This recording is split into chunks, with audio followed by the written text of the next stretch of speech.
Good morning to you. It's Saturday the 7th of June 2014. Chris Reardon with today's United Kingdom talk. Can you hear the voice? Yes, the voice has gone again. Once again, the voice has gone. Never mind, I've got a busy week coming up this week with various appointments at various different things to do with health. Now, what have we got? On Tuesday, I've got an appointment with someone different this time at the local clinic near me about my feet, which appear to have got slightly better. And I seem to have done this myself by getting trainers that have a wider what do you call it? For a wider foot, right? Because my feet, if you don't know what's going on there, the two tendons either side. Let me just get my foot out for you. Oh, just a minute. Oh. Right. the tendons on here. There's tendons here, okay? This bit here. It's kind of, those of you just listening, it's halfway down my feet. And there's a bit that sticks out before you get to the arch. Put this sad old leg back away. And that's the bit that hurts occasionally if I stand up for a long time, but particularly when I've been driving. And that's both feet, both sides. The left one is slightly worse. And I notice if I remove my trainers when I'm driving, it almost stops the pain. It's much better. And someone said to me, maybe your shoes are too tight. I said, but a size 9, size 9 trainers. Can't get them any bigger, they'd be falling off as I walk along. So I looked it up on the internet and I ordered some trainers that I knew were wider.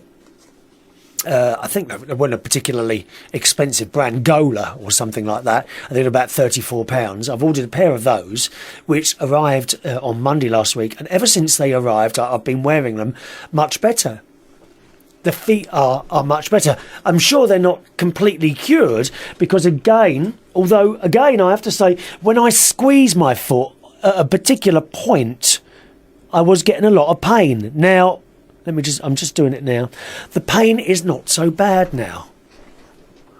So I'm wondering, if this is perhaps part to do with being able to cure the problem.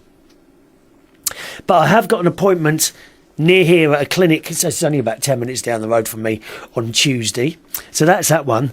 And on Wednesday, I've got to go to the Royal Free Hospital in London, and they're going to have another look at my throat. I have this dreadful feeling we're going to have the tube up the nose again, which I'm really, really not looking forward to.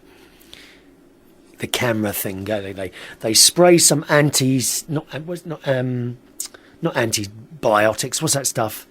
That stuff, local anaesthetic.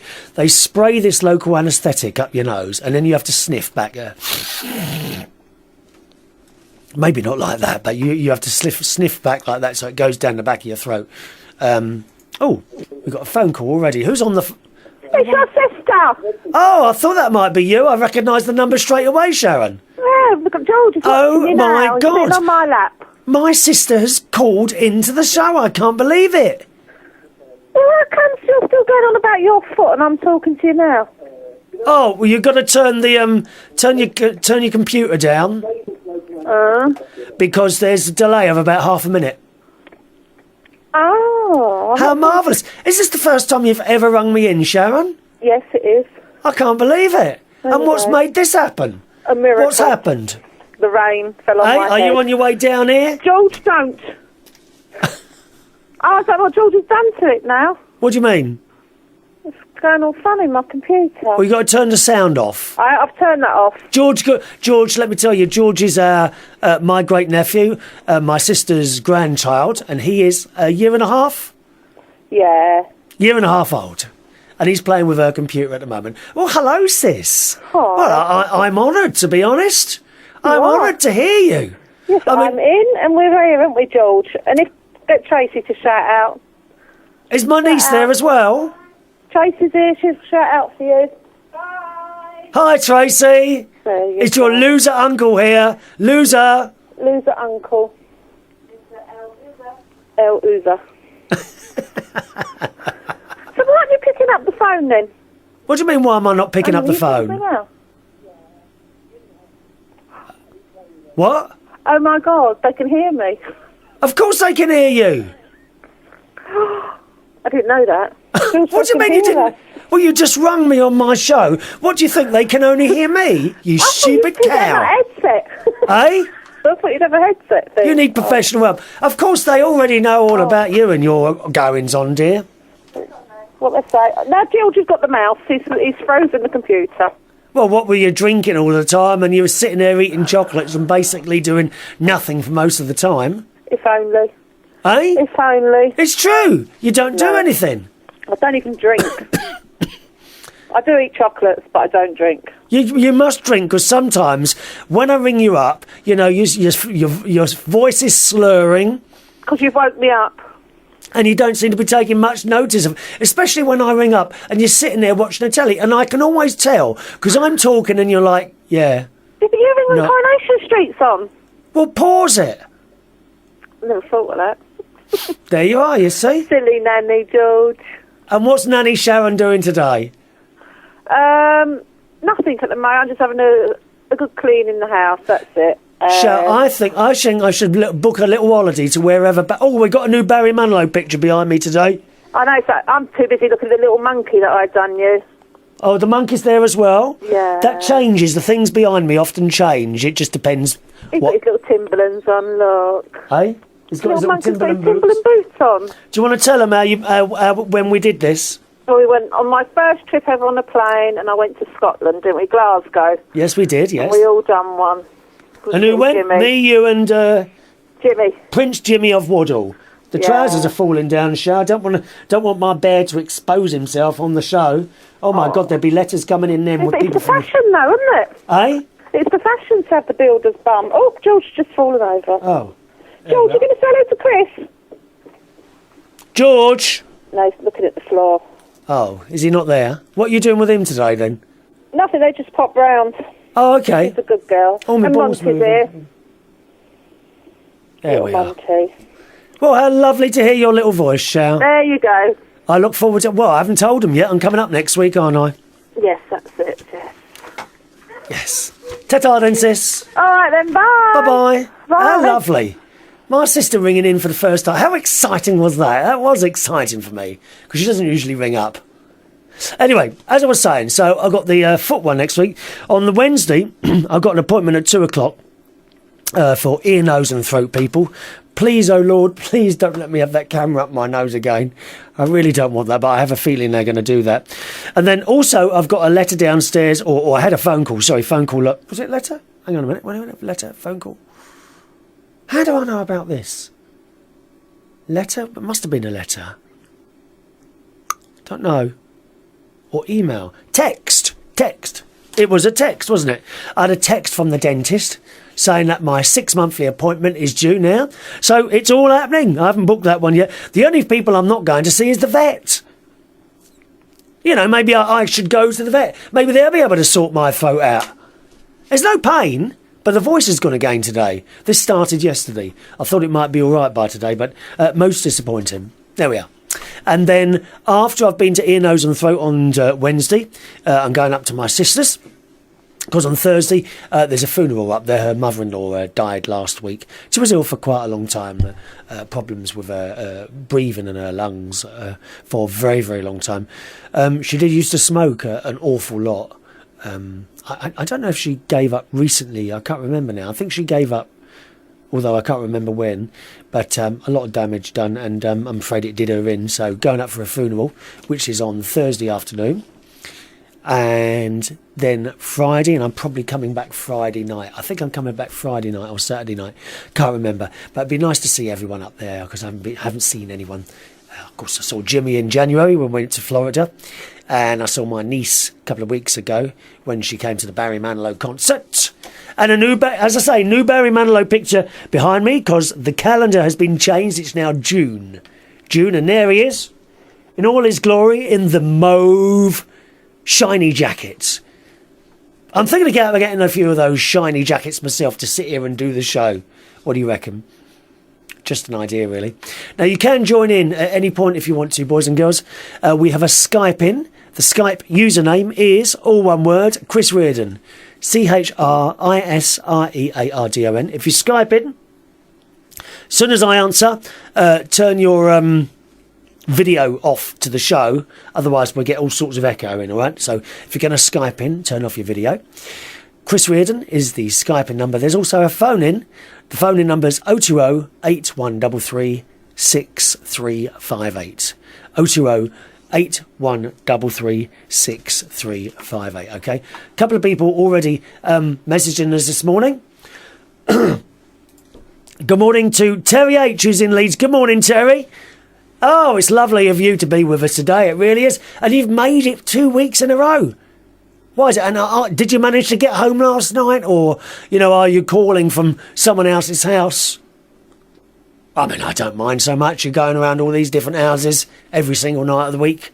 Long as you add listeners and viewers to the show. Please, whenever you go home with someone, tell people about my show. We need to spread the word. We've only got 6 million viewers at the moment. At this particular moment in time, it says 6. So I assume that means 6 million. Thank you, Terry. And you'll also be, Terry, very disappointed to know that my gas and electricity are now sold to me or provided to me by First Utility. We will see if I have as many problems as you reckon I'm going to have with them. First Utility, cheapest ones in the book. Doesn't matter, boys and girls, if you're in the UK, what you need to do every single year is go on one of the price comparison sites, uswitch.com, Go Compare, something like that, Money Supermarket. Do a comparison of your electricity and gas, and you'll always find one that's cheaper than what you've already got. Absolutely do it every single year. Do not be loyal to these companies, okay? And it's the same with car insurance. I've said it before. Home insurance, everything like that. Every time it comes round, you go online and you see who is the cheapest. Doesn't matter who it comes from. You go who would ever sell it to you at the cheapest price. Loyalty in this time doesn't pay. It used to. But now there's so many bloody greedy people grabbing as much money as they possibly can and to hell with the service so that it doesn't make any difference at all. All right, go on the price comparison sites. Terry says, I don't know why you are making this reputation up about me. I haven't got to. I'm always getting emails from your friends, Terry. I'm not going to mention their names, but telling me exactly, and I mean exactly, what you've been getting up to. In fact, I think actually if I have a look on my iPhone, I might actually find a little video that someone sent me recently of your various activities. I put it down to religion. The fact that so many people are not religious anymore, this is what you get up to.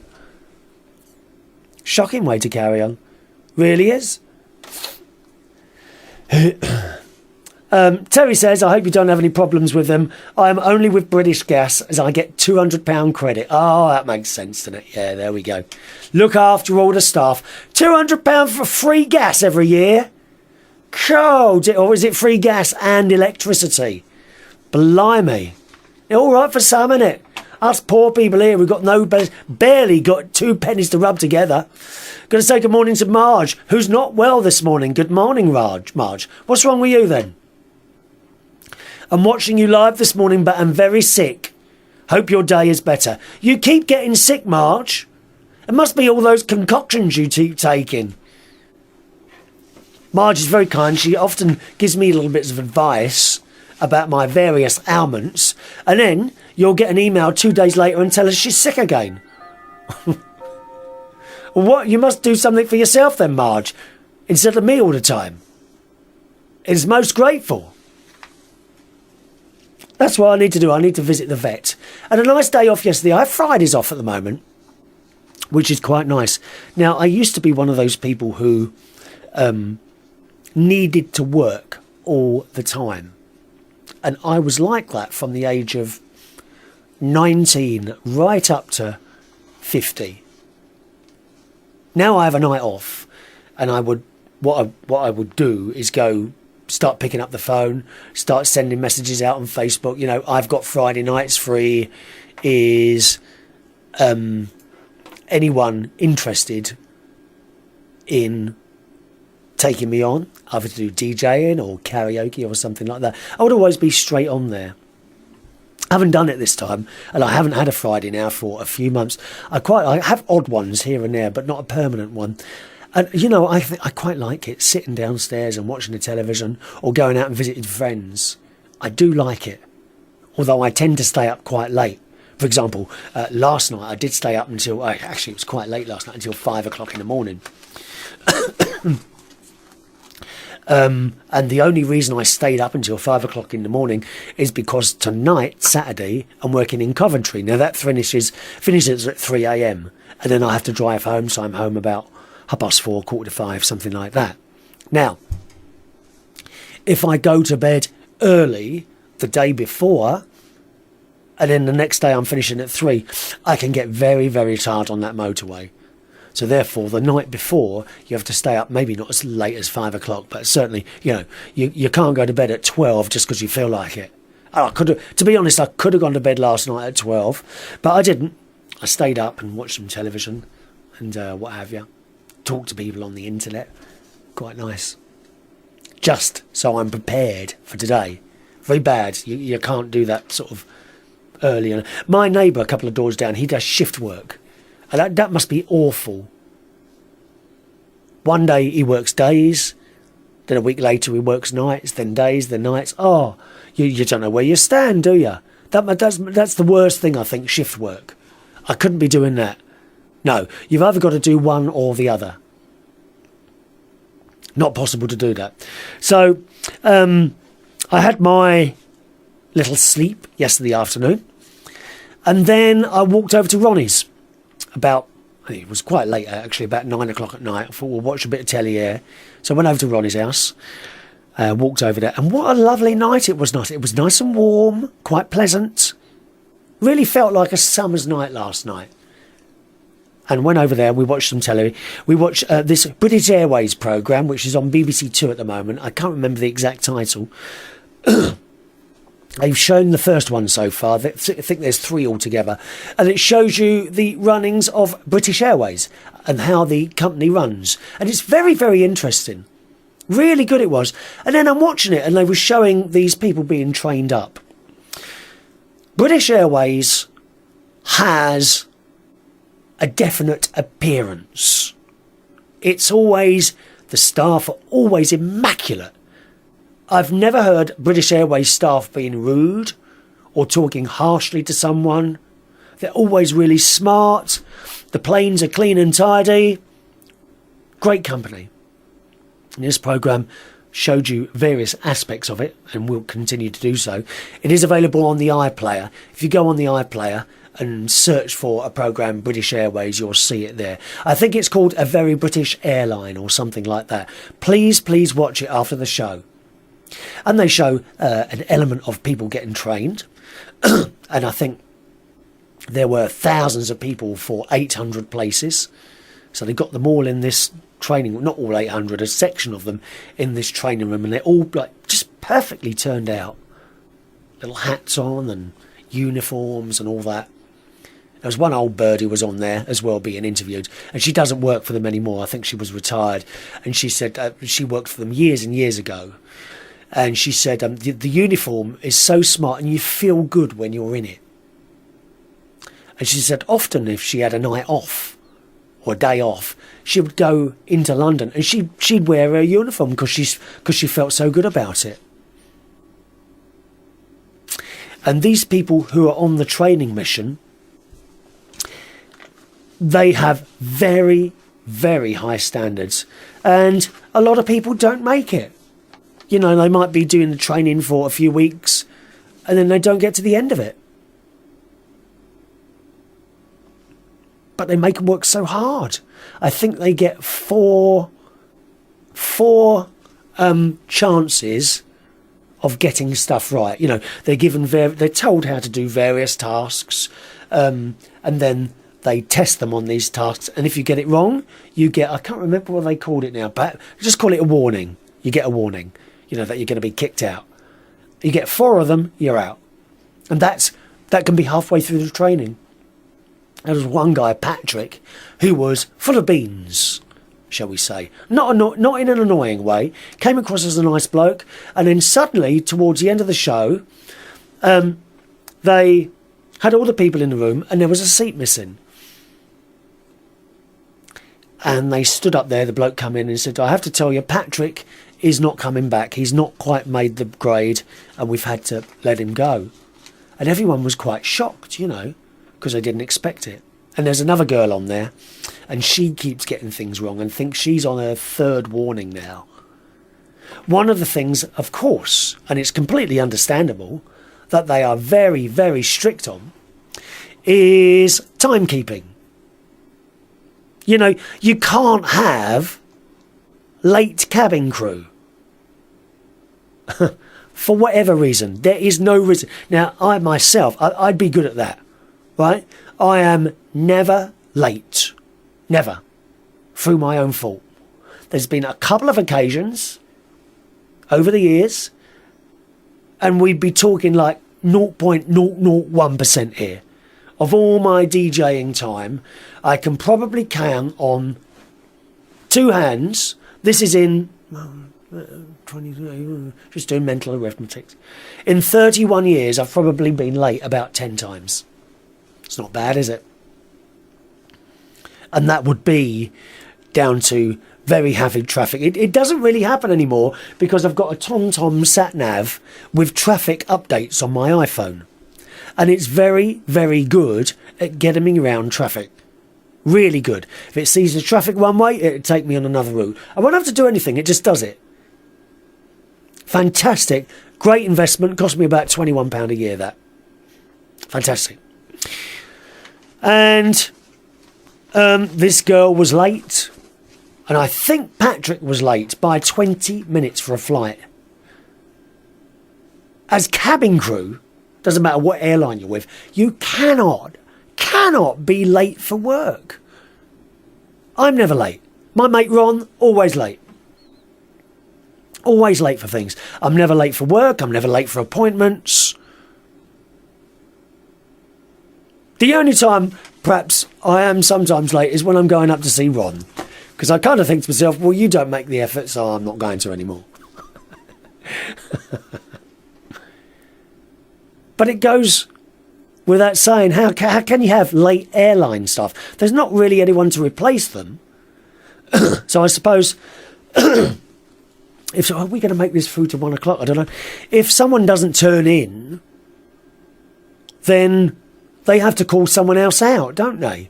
And then that would take time. Or do they have people just sitting there in the cabin crew room, quarters, whatever you'd call it? Don't know how that works.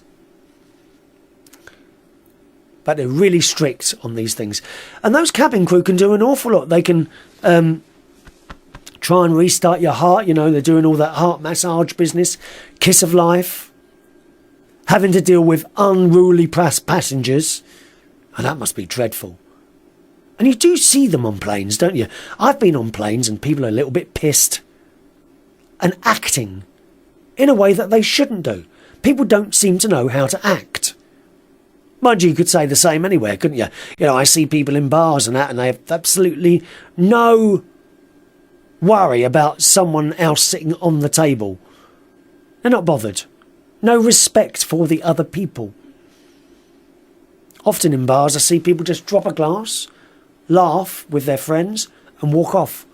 Anyone could fall on that glass. It's not funny. Absolutely no respect for other people at all.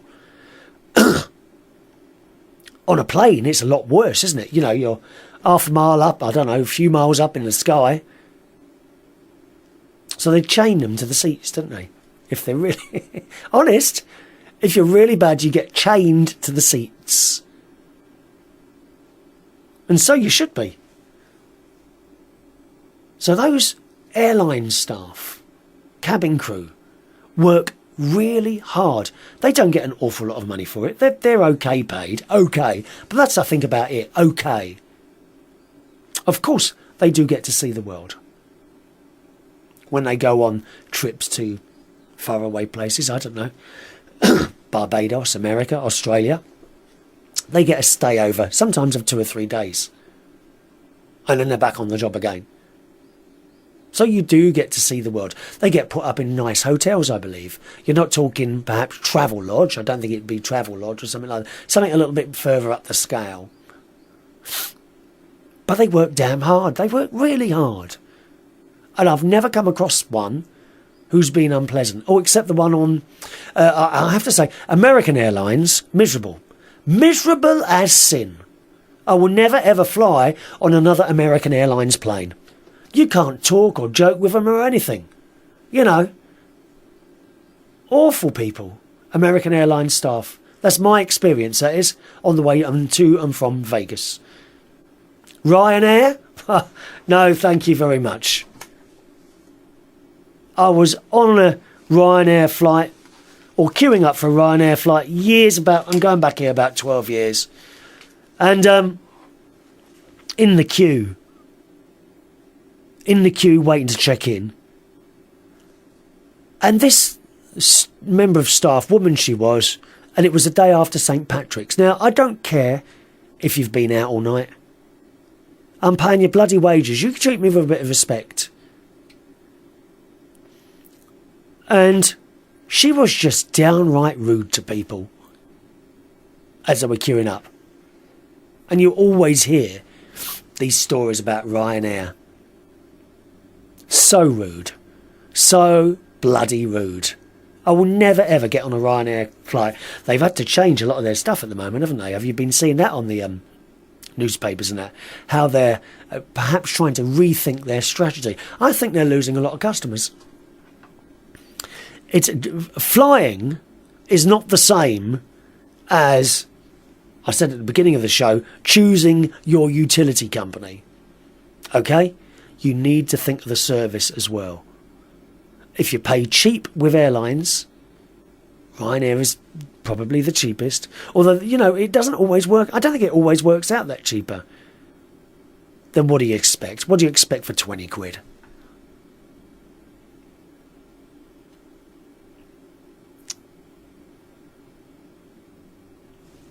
EasyJet, I don't know what EasyJet's like.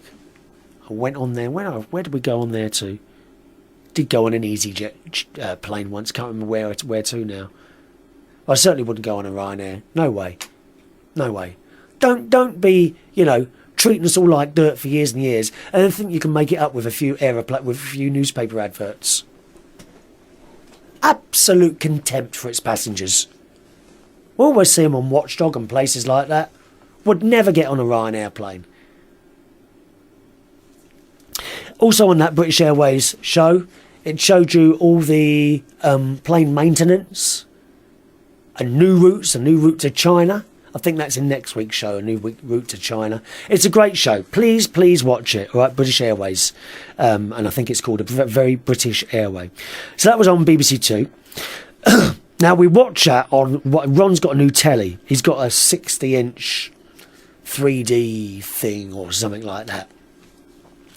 And it does amuse me when we sit down to watch, because he can't work it properly. He's had it a while. He cannot work the blooming telly properly. Like, for example, this telly's got 3D, so the glasses come out. And he starts pushing buttons, and then you start getting two pictures on the telly side by side. Right? And he says, "Is it working yet?" I said, "No, I can still see two pictures." And he picks up the glasses and flicks a switch on there, and he does something else. He can't work the telly. Because these smart tellies are becoming more and more complicated, aren't they? Now, I've got, my telly's about 3 or 4 years old now. I've got a Panasonic 50-inch downstairs. And it's a good set. And even I've got stuff on there. I've got Vera Control. V-E-R-A. Vera Control. I don't know what that does. Yes, I have looked in the manual. Don't say, "Well, look in the book" to me.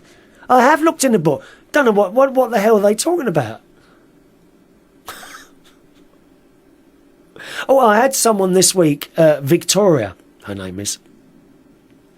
And she sent me a message via Facebook telling me she was having problems with the email address. So we have an email address. The email address is chris@unitedkingdomtalk.co.uk. She said the emails were bouncing back. So I got on to the people who provide my URL, unitedkingdomtalk.co.uk. Sent them an email. And they said, Virgin email sometimes blocks certain things. Here is the way around it. And he gave me this link. So I looked on these instructions. Oh my God, how are you supposed to know these things? And I looked through this quickly and I thought, I can't do that. What's all that about? And it's just too complicated. Why can't people understand that we can't all work complicated things? Did you hear that story about 6 weeks ago now? A woman killed herself because she couldn't cope with the technology anymore. She got fed up trying to learn how to work stuff. Does that ring a bell with anyone? I tear my hair out every time Windows decides to update its operating system. What am I on? I've got on one of my computers, I've got Windows 8. I hate it. I absolutely hate it. On two of these machines, I've got one machine in here is on Windows Vista. Another machine in here is on Windows 7. And they don't quite easily talk to each other. You know what I mean? They keep putting more and more layers of security on, and I can't get through them. Like when you've got a network set up in the house, it's supposed to be quite easy to send files from one computer to another. And often I can only do it one way. And I don't seem to be able to do it back the other way again. You know what I mean?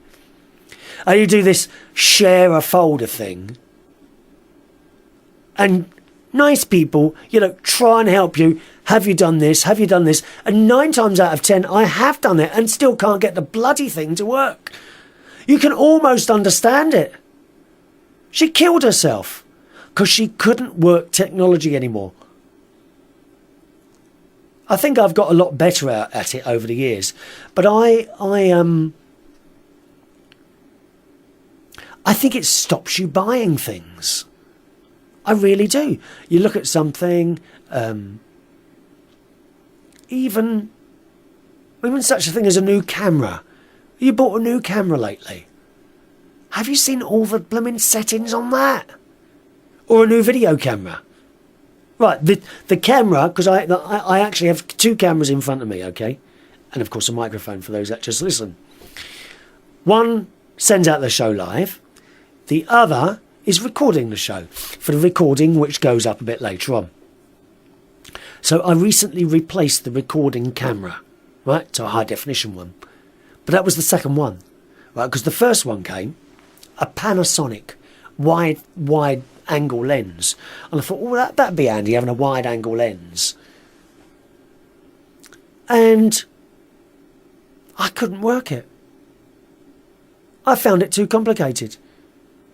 I think eventually I managed to record something on it, but I couldn't get the video into the computer. When I did it, the aspect ratio was always wrong. You scratch your head, you tear your... This stuff is not easy to use. How easy was it, boys and girls, in the 70s?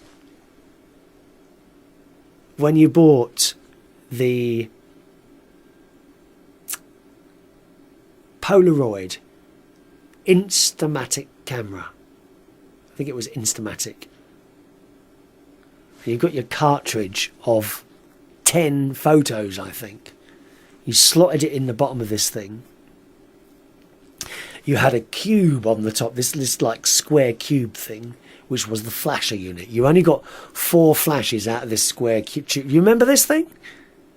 You do, don't you? You only got 4 flashes out of this square tube thing on the top. And it would flash and then turn around, ready for the next one. And you'd point and you'd push a button and it would take a photo. And the photo would come out the bottom. Zzz, Then you wait a while, and you peel back this bit of black paper, and there would be your photo. And later on, they got rid of the bit of black paper, so the photo would come out blank, and gradually it would turn into your image. I've got a few of them downstairs somewhere. How easy was that?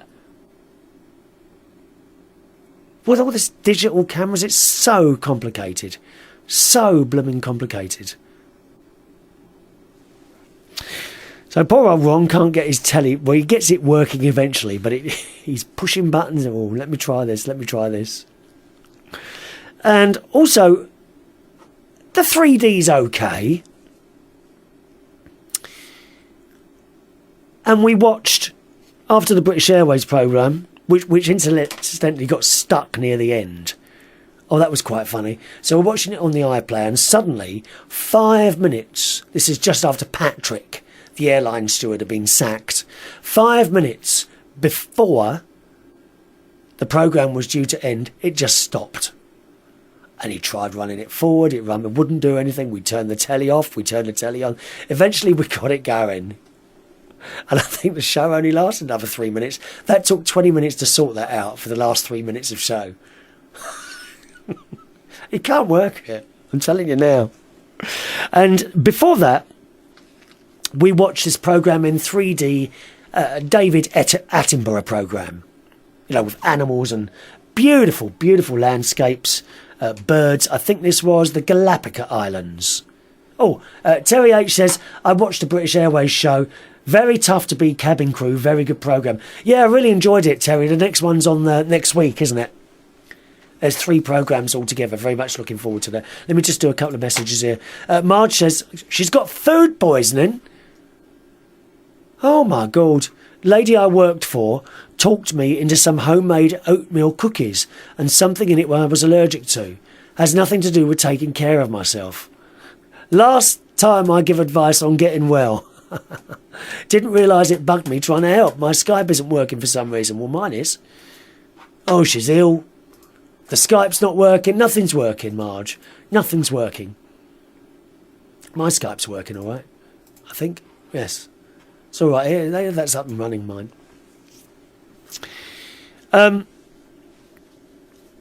So the David Attenborough programme, there were birds, beautiful birds and sea lions and all the fish underwater, all in 3D. Is it worth the extra money? I don't think it is. There's only one Sky 3D channel. That's it. I mean, can you buy 3D DVDs? I don't know. Or 3D Blu-ray DVD. Are they Blu-ray DVDs? I don't know. I don't think it's worth the money having 3D. He's got the glasses and you have to charge them up and you flick a switch and they come on. Really good show, though. And also this week, I watched a show about Brazil. And basically, because the World Cup, the oh-so-boring World Cup is about to start, isn't it? Is it now? Is it a week or 2 away? I suppose this is going to affect my karaoke nights, isn't it? Because they're all late at night. About 11 o'clock at night. Football is on its way. The World Cup is on its way. Oh, God, it's going to be so boring. There's all the England football fans who have renamed the country of England, England, for the match. You go in any pub and you'll hear them shouting, England, England. Why do they put an extra A in it? And God help us if we win. The streets of London will just be a total mess of football fans screaming England, dropping their beer everywhere, being sick all over the pavements. Bloody World Cup. I hate football. There's some very nice players out there. I don't mind to watch them occasionally running around. But even the shorts are a little bit long, aren't they? You want to look at men in shorts? Australian rules football, that's the one you want. They are the tiniest shorts you've ever seen. Those blokes look lovely. But football, please, no, take it away from me. Take it away. Overpaid Nancy boys running around a field. That's what they are. And this programme was basically talking about the two different sides of Brazil. You've got what they call the asphalt side. That's all the hotels, the posh houses. And you've got the favelas, usually run by drugs barons and all that. But the favelas look to me like being quite nice little places. You know, you keep your nose clean. I don't suppose you have any trouble. If you want to get involved in drugs, then that's up to you. That's when you have all the trouble. Keep your nose clean. And they are very, very poor people. They steal all their electricity. Apparently they wire into the street lamps and all sorts of flashes and bangs go off all the time where they're stealing the electricity. And they're like, all these places seem to be built on hills.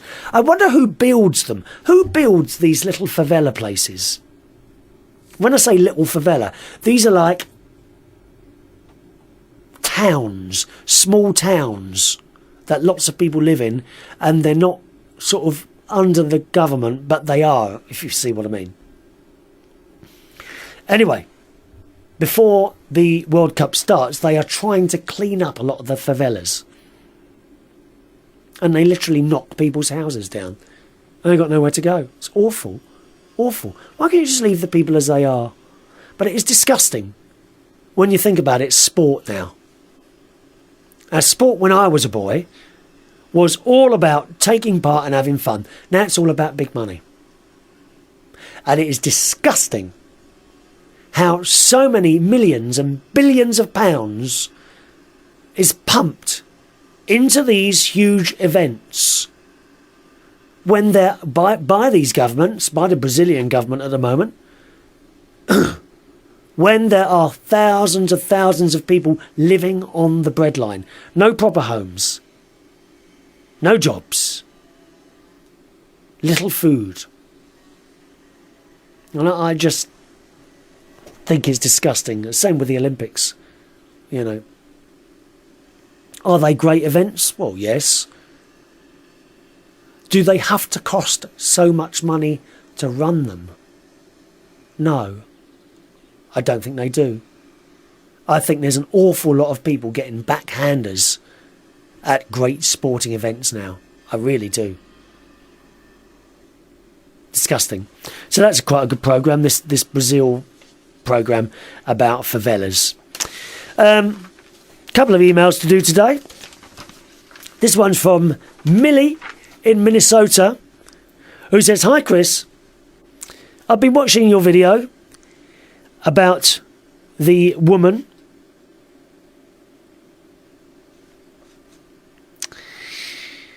I can't remember this one. Oh, that's right. We had a programme on recently, panorama programme, about mistreatment of elderly people in care homes. And Millie says, what happened to that woman is absolutely appalling. It was one of my short videos I did a couple of weeks ago. Unfortunately, I feel it's a symptom of a larger problem, which is that humanity as a whole has lost its ability to be compassionate. Well, you've only got absolutely. And it goes with all sorts of things, you know, compassionate, not just for other human beings, but for the animals as well. You know what I'm like on all that factory farming and all that. It's awful, just awful. Saw another video the other day of these pigs being lowered into a gas chamber. And they say that that's a humane way of doing it. This is in Australia. I often put little videos on my Facebook wall of animals suffering or people suffering, and sometimes you get the odd message of people that don't like it. Well, don't look. You spread the word hoping that enough people will find out about these things and maybe do something about it. Millie says, I don't live in a nursing home, but I do live in a place that has 24-hour care available. I've experienced similar situations to what you talked about today, when people don't care enough. Nowhere near as horrific as what that poor lady experienced on the TV show, but certainly bad enough. And that's from Millie in Minnesota. Thank you, Millie. She spoke to us on the phone last week, didn't she? You can call in if you want to, boys and girls. My Skype username is all one word, Chris Reardon, CHRISREARDON. And there's a phone-in number as well, 020 8133 6358. 020 8133 6358. I try and keep an eye on your messages as well as they come through. Email address chris@unitedkingdomtalk.co.uk.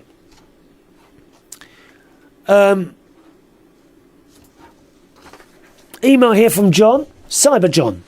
Now, he's the guy who usually sends us in a bit of audio, but not this week. He says, "Hi, Chris. No recorded clip this week, as I went on holiday with laptop, but forgot the power cable." Duh. Oh, don't. Do you know, I've been DJing. It's happened twice, actually, where I've DJ'd somewhere. And you know you're supposed to always let the battery die or go very low before you plug it in again. I've done that and forgotten and not kept my eye on it, and the whole thing's gone off halfway through a karaoke night. Very, very embarrassing. John says, I was watching the D-Day remembrance at Normandy 70 years on. The coverage by the BBC on TV and radio was superb and induced a deep sense of both sadness and pride. Amid the melancholy, there were moments of absurdity, though. Did anyone see the huge and clumsy King of Norway, who, when he saluted, reminded me personally of Benny Hill? I didn't see that. I remember the tune on that.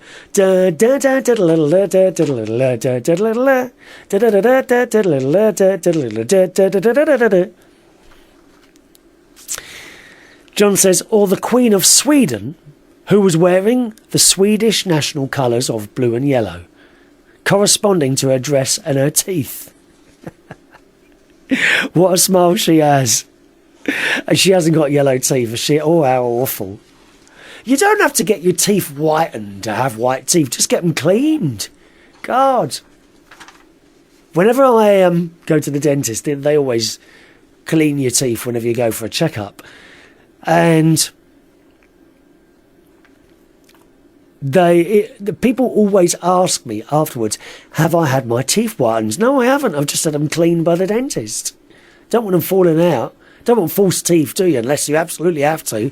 My mum had all false teeth. And my nans, they all had false teeth. You have to take them out and put them in a glass. Oh, no. John says, if you squinted and looked in the corner of your eye, you might have seen the dishcloth man, EU President Herman Van Rompuy. He's a miserable old bastard, isn't he?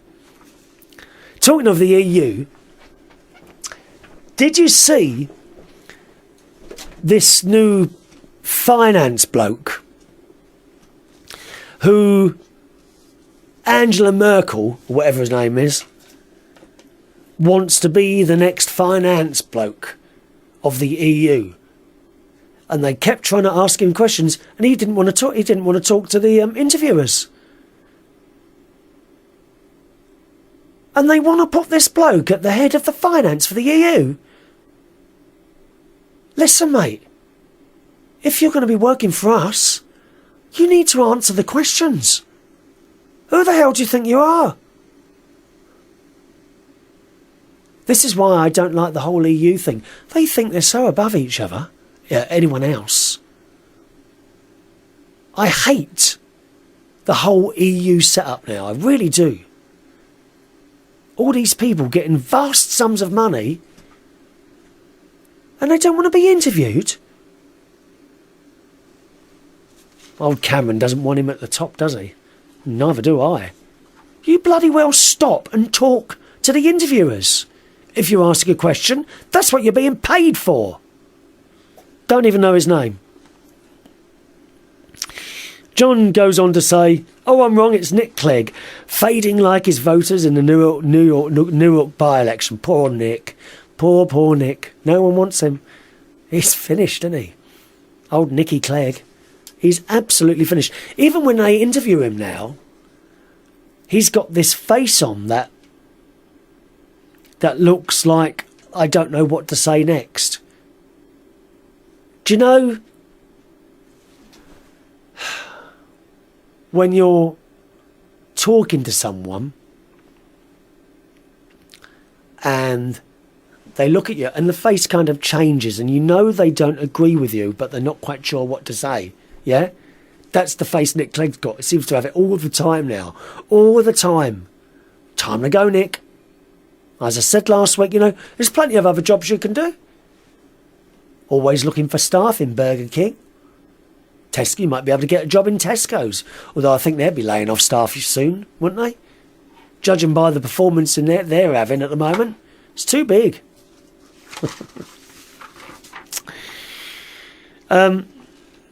John says, then in came the ultimate Bond baddie and judo master, Vladimir Putrid.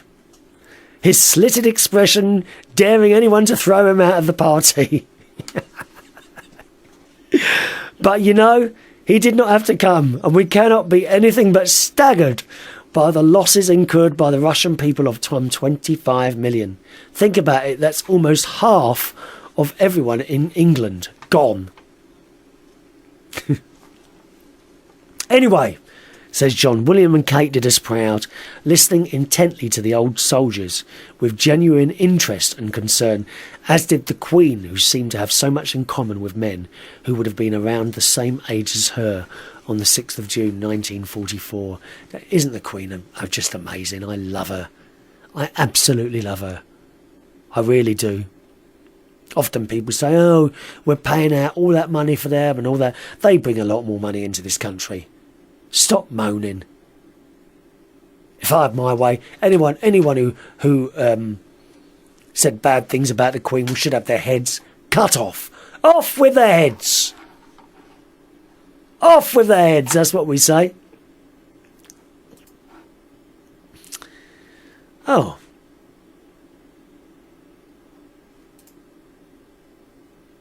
Carl says he was going to Skype in. No, it's on.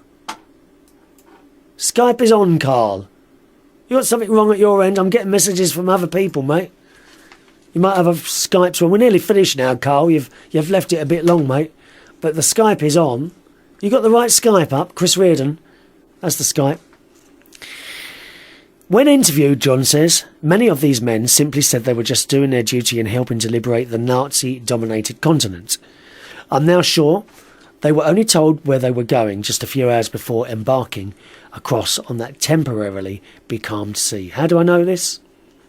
I've seen a first edition autobiography by the Supreme Allied Commander-in-Chief, Dwight Eisenhower, about war called Crusade in Europe. I opened it and out fell an aged piece of A4 paper with red bordered letters. It was an original D-Day message from the man himself telling the troops what they were about to do, which means it must have belonged to the man who was given that page in the early hours of that auspicious morning, and like the veterans, he was only doing his duty. Have a great weekend, everyone, and that's from Cyberjohn. Yes, it was quite moving watching all those D-Day celebrations, wasn't it? Good morning to Shania, who says, hello, had to just wait for the tablet to charge up to say hi. Good morning, Shania. Hope you're doing well. You did well on all your exams and all that. I hated school doing exams and all. Oh, it was so boring. So boring. And Terry H says, oh, yeah, Carl, not quite sure why you can't Skype. It's all up and running. Everyone's up there, mate. Funnily enough, I think Marge was having a problem with her Skype as well this morning. So, don't know why. Other people are on here. Terry H is on here. He wants to know, is the iPhone 5 any different to the iPhone 5S? This is now an iPhone 5S, okay? I went out and bought one on Sunday when I lost my phone for the first time ever, which was just, you don't know what you're doing when you lose a phone. Terrible. Really terrible. I think it's faster, and it's got a thing where you put your thumb on it, and you can unlock it like that. Unless you've got one of these super duper cases, which I've got this iPhone case here, which is supposed to be tested to up to 6 foot. You can drop it, and your iPhone is still there. I'm not gonna test it out for you. Okay. In which case, it covers the button that does the fingerprint recognition, but that doesn't matter because you can still just swipe it across, put your code in like that, and it fires up. So I think it's a bit faster. Certainly some of the programs, I've got a video editing program on that, and that does seem to run faster. So yes, I would say it's faster. All right, Terry. But if you're about to upgrade, don't do it yet because there's an iPhone 6 coming out soon, mate. I only upgraded that to an iPhone 5S because I lost the other one. I thought, well, if I'm going to pay out all that money for one, I might as well go up one. You know, and I've got 64 memory on that, so that's the biggest one there. All right, Terry. Good morning to Daniel, who's late this morning. God's sake, you're very, very late this morning. Good morning, Daniel. Very nice to see you, Daniel. He says, "Hi, Chris. Sorry I'm late. Can you start the show again?" No. You'll have to wait for the recording. That'll be up around about 5 or 6 o'clock tonight, I expect. Carl has managed to sort out his Skype. Well done, Carl, but you're too late to call in, I'm afraid, because I'm about to finish, mate. Too late. Try and be earlier next week. Shania says all her exams are done now. Good. Pleased to hear that, Shania. Right, well, that's it today. I can't go any longer because my voice is just going to die. My voice is about to die, all right? I'm doing a new... we're starting a karaoke competition tomorrow night at the Cherry Tree, which is in East Dulwich. Okay, that's Sunday nights, 7 p.m. to 10 p.m. 7 p.m. to 11 p.m. There's a quiz thrown in as well. The quiz is completely free, and so is the karaoke. There's a £500 cash prize. We're running this over 6 weeks, all right? So that's at the Cherry Tree every Sunday night, 7 p.m. to 11 p.m. In East Dulwich. £500 cash prize on the quiz. 2 final messages. Daniel says I look smart today. Well, ever since you said that I hadn't made an effort the other day, then I'm trying to look smarter. Okay? I'm so glad that you appreciate it. I'm going to go now. If you want to send in an email for the next show, please feel free to do so. My email address is chris@unitedkingdomtalk.co.uk. chris@unitedkingdomtalk.co.uk. Wish me luck for the feet appointment on Tuesday, the ear, nose and throat on Wednesday, and the funeral on Thursday. Sort out the collar. It's a bit late now, Daniel. See you soon. Thanks for watching and listening. Bye bye.